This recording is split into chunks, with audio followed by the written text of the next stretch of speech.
মারা গেছেন নিষিদ্ধ ঘোষিত ছাত্রলীগের সভাপতি সাদ্দাম হোসেনের বাবা মুক্তিযোদ্ধা আমিনুল হক। মৃত্যুকালে তার বয়স হয়েছিল ৮০ বছর। পঞ্চগড়ের বোদা সাতখামার নিজ বাসভবনে তিনি শেষ নিঃশ্বাস ত্যাগ করেন।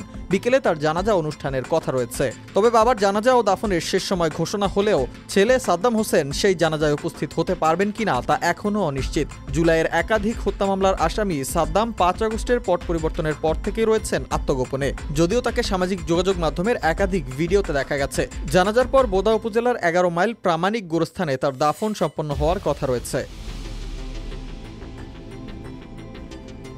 নিষিদ্ধ ঘোষিত ছাত্রলীগ সভাপতির বাবার এমন মৃত্যুর খবর প্রকাশ হতেই কমেন্টে আক্ষেপ প্রকাশ করেছেন অনেকেই সাদ্দাম হোসেনকে উদ্দেশ্য করে লিখেছেন, বাবাকে শেষ দেখাও হলো না সাদ্দামের, বাবার লাশ দেখতেও আসতে পারবেন না তিনি। বীর মুক্তিযোদ্ধা আমিনুল হক নিজ স্ত্রী, ২ ছেলে ও ৩ কন্যা সন্তান রেখে গেছেন। জানা যায় জীবদ্দশায় ঠাকুরগাঁও জেলার মুন্সিরহাট হাই স্কুলের ইংরেজি বিভাগের শিক্ষক হিসেবে দায়িত্ব পালন করেছেন তিনি এবং সুনামের সাথে অবসর গ্রহণ করেছেন। দীর্ঘদিন ধরে বার্ধক্যজনিত রোগে ভুগছিলেন আমিনুল হক। এরপর অসুস্থ অবস্থায় শেষ নিঃশ্বাস ত্যাগ করলেন তিনি।